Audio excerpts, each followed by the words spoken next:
এইবার বাচ্চাটা যখন যেদিন ওই দিন সেদিন খুব কষ্ট পেয়েছে, সেদিনই উঠতে পারে না গাড়িতে। হুম, পায়খানা কেমন এমনি আছে? এই তো পায়খানা। লাইট ভালো নাই না? চোখটা খুলো তো, চোখটা খুলো, চোখটা। সবাইকে সালাম, আদাব, নমস্কার। পশুর ফার্স্ট এড চ্যানেলে সবাইকে স্বাগতম। আপনারা নিজের কানেই শুনলেন পশুর মালিক গরুটির ব্যাপারে কি বলল, অর্থাৎ কি সমস্যা হয়েছে, গরুটি দাঁড়াতে পারেনি। শেষ পর্যন্ত গরুটিকে আমি দাঁড় করিয়েছি, কেমন করে দাঁড় হয়েছে চলুন আমরা দেখি। এই না, আমাকে দিতে পারে নাই নাই।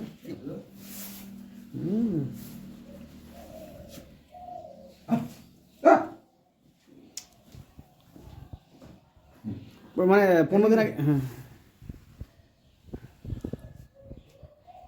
কিছুই নাই চোখে, সাদা ফেটফেটা হয়ে গেছে। ওরা বাচ্চা দিয়েছে, তুমি জানাবে না আমাকে যে এমনি করে বাচ্চা দিল? আচ্ছা কী করবো এখন? তার জন্য তো এই সমস্যাটা হয়েছে।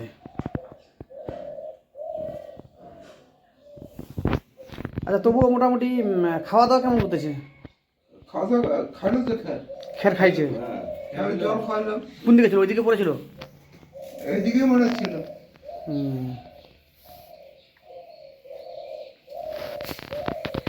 বাচ্চা যে কটা দিল এটা? বাচ্চা কটা দিয়েছে যে টোটাল? 4টা হবে। 4টা বাচ্চা দিছে না?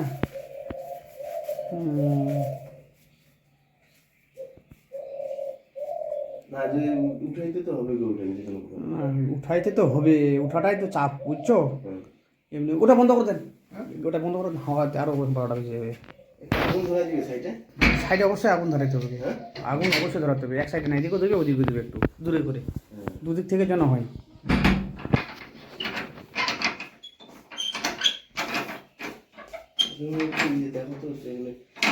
একটু লেইটা ধরান দেখি আপনি, একটু লেইটা ধরান দেখি, একটু একবার দেখি আপনার সামনে কী করতেছে ওর লক্ষণটা। ওটা আবার খুললেন কেন? ওটা বন্ধ করেন, বন্ধ করে দাও ওগুলা একবারে। এখন আমি খালি জাস্ট দেখার জন্যই করছিলাম। ঠান্ডা যেন না আসে। আর এগুলাতে কী করবেন? এগুলো সব ঢাকা দেবেন, এগুলো সব ঢাকা দেবেন। ওর অন্য কোনো কিছু নাই, ক্যালসিয়ামের লেভেলটাকে ডাউন করে দিয়েছে এই ঠান্ডাতে। ওই দিক থেকে সুসুর করে হাওয়া আসতেছে, দেখছেন? একটু লেজটা ধরো তো, লেজটা ধরো। তুমি ধরো না, একটু দুজন মিলে ধরো তো।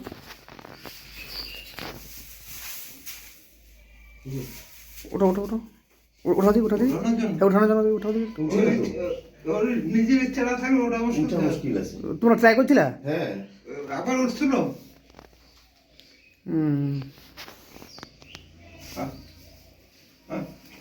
ওইটাই এমন ভাবে নিজের ইচ্ছা যাতে উঠে এমন কিছু করো, উঠা ওকে মুশকিল আছে।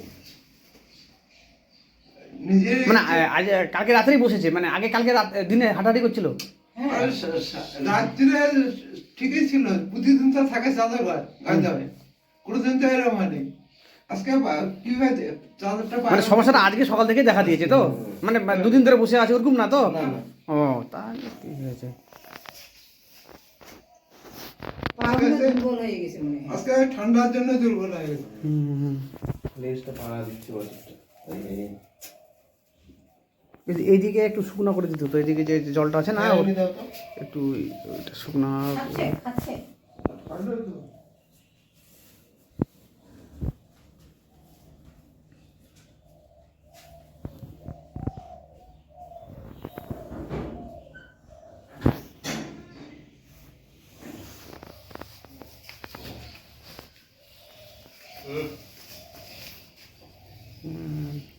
ও উঠতেছে না কিন্তু, খালি বলছে ওই পাটা কি সামনে বার করা ছিল? ওই যে সামনের পাটা না, ওটাকে ই করা গেছিল, ওই পাটা, সামনের পাটা, ওটাকে ভিতরে ঢুকিয়ে দিতে হবে, ওইভাবে রাখলে। পাটা বাইরে হয়ে আছে, ভালো করে বসেনি ওইদিকে।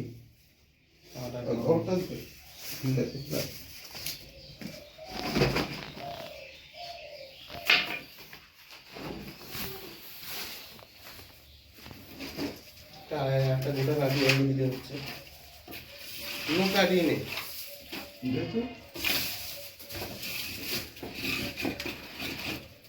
আপনারা তো প্রায় আগে ফোন করতেন, মাঝে আবার ফোন টোন কিছুই করেন নাই একটু। আরে তুমি নাকি বাড়িতেই গেছো? হুম, ছেলেকে বল। তাহলে আমি একটু দেখে রাখতাম। যে এসে ই করে এই জিনিসগুলা হতো না তো, এতদিন হয় নাই। ওই বাছুরটা যেদিন হুম জন্ম দিয়েছিল সেদিন কি জানো, হুম ওই যে ওই যে ফুলের একটা ঝাড় আছে না, ওটা বের হয়ে গেছিল একবারে। ঠিক আছে। এতক্ষণ আপনারা নিজেই শুনলেন যে কি হয়েছিল, কবে থেকে হচ্ছে, কেমন ব্যাপার, এই সমস্ত সম্পূর্ণ আপনারা গরুর যে মালিক বা ওনার তার মুখ থেকেই শুনলেন। এবার আমরা চলে আসি এই জিনিসগুলো যে হয়েছে এর অ্যাকচুয়াল কারণটা কি, কী কারণে হয়, কেন গরু এরকম করে বসে যায়। যে গরুর আপনি ভাষা দেখুন প্রচুর পরিমাণে দুধ দিত, কিন্তু আলটিমেটলি 4টা বা 5টা বিয়ানের পরে সে দুর্বল হয়ে যায়, হওয়ার পরে আলটিমেট বসে যায় এবং গরুর চিন্তা এবং কি গরুর মালিকেরও চিন্তা হয়। আচ্ছা, এই বসে যাওয়ার কারণ কি, এই দুর্বলতার কারণ কি, এই ডেবিলিটির কারণটাই বা কি, চলুন আমরা জানি এবং ভালো করে শুনি এর অ্যাকচুয়াল কারণ কি। এর অ্যাকচুয়াল কারণ বা একটি কারণ নাই, এই দুর্বলতা বা ডেবিলিটি বা ডাউনার কাউ যে সিনড্রোম, এই ডাউনার কাউ সিনড্রোমের অনেক রকমের কারণ হয়ে থাকে। যেহেতু আমি গোটা 12 বছর বা 13 বছর ধরে এই ট্রিটমেন্টের সঙ্গে একটু জড়িত, আমি যা বলছি এই দুর্বলতার কারণ, বসে যাওয়ার কারণ, ডাউন কাউ সিনড্রোম, এটা কোনো রকমের পুঁথিগত বিদ্যা নয়, এটা জাস্ট ওয়াচ করেছি এবং টোটাল জিনিসটাকে ভালোভাবে আমি লক্ষ্য করেছি। লক্ষ্য করার পরেই কিন্তু এই জিনিসগুলো আমরা দেখেছি। যখন আমি সকালে গেছিলাম গরুটি তখন কিন্তু বসেছিল, আপনারাও দেখলেন, কিন্তু ওই সময় আমি যা ট্রিটমেন্ট করেছি সেটু দেখাতে পারিনি এবং সেই সময় ট্রিটমেন্ট করে চলে আসার পর আবার গরুটি দাঁড়িয়ে গেছিলো। এখন আমরা যা কাজ করব অবশ্যই দাঁড়ানো অবস্থায় আমরা স্যালাইন দিব, অর্থাৎ যা মেডিসিন আছে সেই স্যালাইনের মাধ্যমেই আমরা প্রয়োগ করব। স্যালাইন হচ্ছে একটা মাধ্যম যার মাধ্যমে মেডিসিন দেওয়া যায়। তো যেটা বলছিলাম, যেহেতু আমি দীর্ঘ 12 বছর ধরে যুক্ত এই পেশার সঙ্গে, আমি যা বলতেছি সমস্ত ফিল্ড লেভেল এক্সপিরিয়েন্স, অর্থাৎ প্র্যাকটিক্যাল যতটুকু নলেজ, যে সামান্য নলেজটুকু আমি গ্যাদার করতে পেরেছি, নলেজটুকু আমি সংগ্রহ করতে পেরেছি, সেটির পর ব্যাখ্যা করেই আমি কিন্তু এই ভিডিওতে ব্যাখ্যা দিতে চলেছি। আপনারা একটু ধৈর্য ধরে শুনবেন এবং ব্যাপারগুলো দেখবেন, কি কি করতে হবে, কি কি জিনিস করতে হবে, এইসব জিনিসগুলো একটু লক্ষ্য রাখবেন। আমরা কি করে স্যালাইন সেট করি সেই স্যালাইন সেটটাও আমরা একটু দেখানোর চেষ্টা করছি। চলুন আমরা দেখব যে স্যালাইনটা কি করে, কেমন করে সেটিং করানো যায় বা কিভাবে সেট করানো যাবে। প্রথমেই আমরা ওর যে স্যালাইন আছে সেটিকে নিয়ে ভালোভাবে সেটিং করানোর পরে আমরা গরুর যে সামনে জুগুলার ভেন আছে সেই জুগুলার ভেনের দিকে আমরা আস্তে আস্তে করে এগিয়ে যাব, ভালো করে ধরে নেব যেন নড়াচড়া করতে না পারে। কেন সামান্য একটু ব্যথা তো হতেই পারে, যখন আমরা একটা ভেনের মধ্যে যাব একটু সামান্য হালকা বা আলতো ব্যথা হবে। এই যে ভেন, আমরা জুগুলার ভেন সার্চ করার চেষ্টা করছি, এই যে ফুলে উঠছে এটাই হচ্ছে আপনাদের জুগুলার ভেন, এবং এই জুগুলার ভেনের মধ্যেই কিন্তু স্যালাইন সেট করলে বা নিডল সেট করলে ভালোভাবে এখান থেকেই স্যালাইনটা দেওয়া যায়। এই যে ফুলে উঠছে এটাই কিন্তু জুগুলার ভেন, গলার যে কাছাকাছি, এভাবে একবারই কিন্তু আমরা পেয়ে গেছি এবং আমরা এখন দেখে নেব যে ব্লাড আসছে নাকি। এভাবেই কিন্তু অ্যাকচুয়ালি স্যালাইন দেওয়া হয়। আমরা স্যালাইনটা চালু করলাম। তো দুর্বলতার আমি যে কারণ ভাগ করেছি, আমার মতে 3টা কারণ, অনেক কারণ হতে পারে, কিন্তু আমার মতে অ্যাকর্ডিং টু মি পার্সোনাল, আমার একটা অপিনিয়ন, 3টি কারণে হয়। একটা হচ্ছে কৃমি ঘটিত কারণ, তারপর হচ্ছে কি ভিটামিন বা মিনারেলসের যে ঘাটতি সেটার কারণ, আর একটা তো উপরওয়ালার উপর থেকেই থাকে, জন্ম থেকেই হতে পারে বা মায়ের পেট থেকেই দুর্বল হয়। এই সমস্ত কারণে কিন্তু দুর্বলতাগুলো আসে। তো আমাদের কি, আমরা জানি যে কৃমির বা ডিওয়ার্মিং যদি আমরা ঠিকঠাক টাইমে না করাই তাহলে কিন্তু আলটিমেটলি গরু আমাদের দুর্বলতা হবে, সমস্ত ভিটামিন মিনারেলস কৃমি শাক করে নেবে, খেয়ে ফেলবে। অর্থাৎ কৃমি কী খাবে, রক্ত খাবে, রক্তের মধ্যে ভিটামিন মিনারেল যা আছে ওই সমস্ত দিয়ে চলে আসবে। তাহলে আমাদের একটা কৃমি ঘটিত কারণ। এবং ভিটামিন মিনারেলস কি, যখনই কৃমি থেকে যায় বা ভিটামিন মিনারেলস ঠিকঠাক দেওয়া হয় না, তখন কি হয়, ঘাটতি অবশ্যই চলে আসে। এবং কি ঘাটতি আসলে কি হয়, তখন আলটিমেটভাবেই দুর্বলতার দিকে ঝুঁকতে থাকে। তা আমি কি করব? ফার্স্ট কাজ আমি মনে করি ডিওয়ার্মিংটা must, one of the important way to eradicate worm is deworming. অবশ্যই আপনারা কৃমিনাশক ওষুধ দিবেন এবং কি টাইম দিবেন। অবশ্যই রেজিস্টার্ড ভেটকে দেখিয়ে বা এক্সপার্ট যারা আছে তাদের সঙ্গে কথা বলে, বিভিন্ন যে দপ্তরগুলো আছে পশু দপ্তর, সেখানে গিয়ে আলোচনা করে অবশ্যই পরামর্শ নিয়ে করবেন আপনারা এই সমস্ত কাজগুলি। ভিটামিন বা মিনারেলস যখনই ডিওয়ার্মিং দেওয়া হয়ে যাবে, তারপরে আস্তে আস্তে ওটা খাওয়ানো শুরু করবেন। আশা করি দুর্বলতার যে কারণগুলো, সেই কারণগুলো আসবে না। তার সাথেও আরেকটা যে বিষয়, অর্থাৎ কেয়ার অ্যান্ড ম্যানেজমেন্ট, আমরা কি করে যত্ন নেব, কখন কি করব, এইসব ব্যাপারে নলেজ থাকাটাও কিন্তু একটু ভালো দিক। এই সমস্ত জিনিসও আমাদেরকে লক্ষ্য রাখতে হবে। এবার আমরা বসে যাওয়ার পরে আমরা কি ওষুধ দিলাম বা কি ওষুধ দেব, সেটা কিন্তু অ্যাকচুয়ালি লক্ষ্য রাখতে হবে।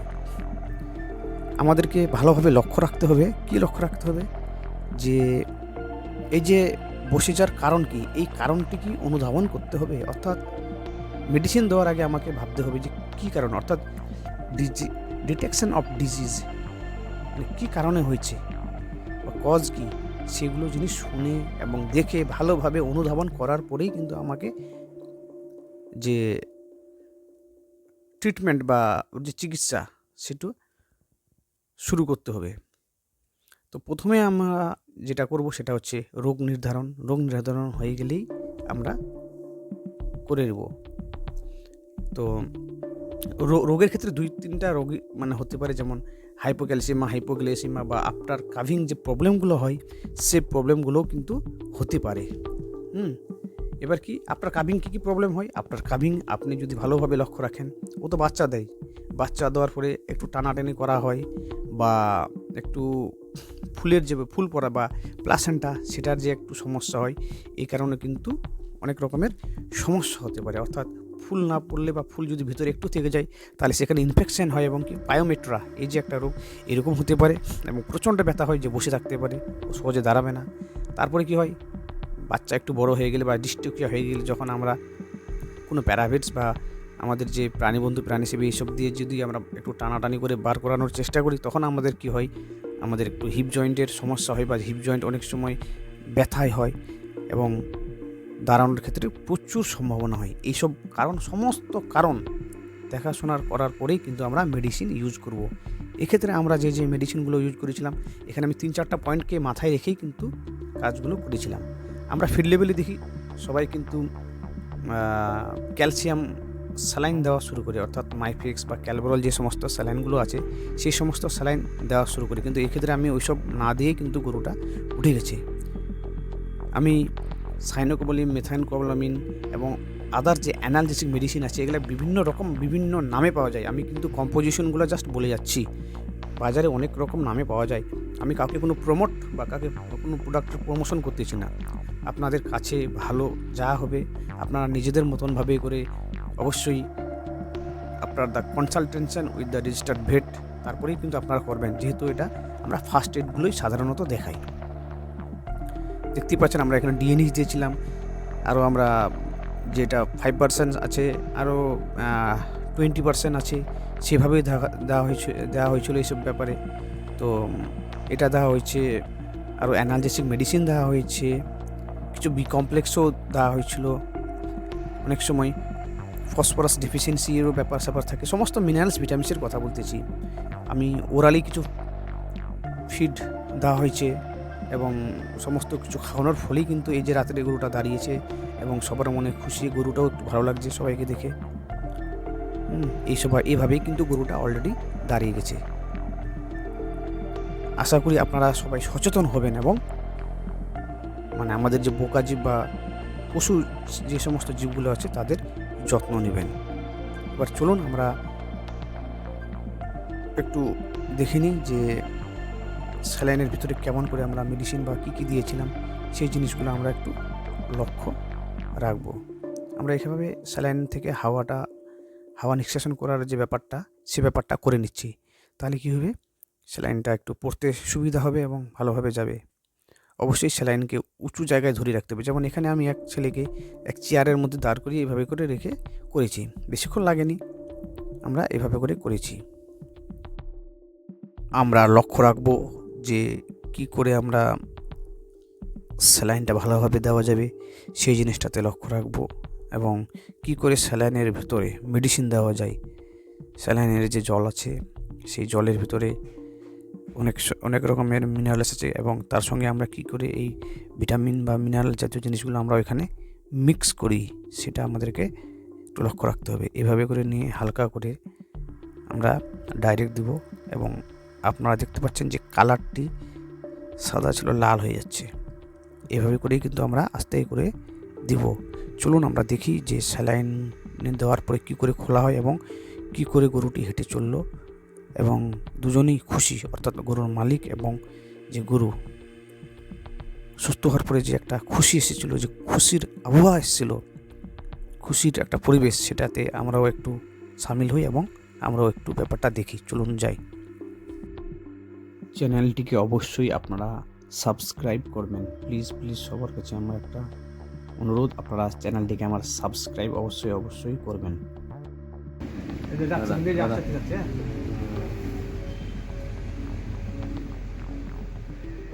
এই যে নাম দিয়েছে, এই যে। একটু শেষে মনে হয় বেশিরভাগ ধরবি, হ্যাঁ, ভালো করে। দাদা দাদা হয়ে গেছে, হয়ে গেছে দাদা। দাদা, আরে দাদা,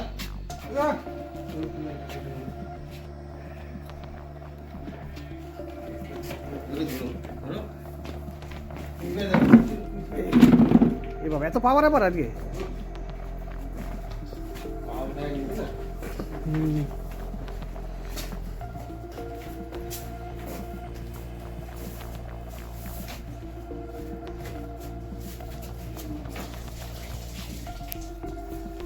এই ওর ধান্দা আমাকে খালি দিশানো।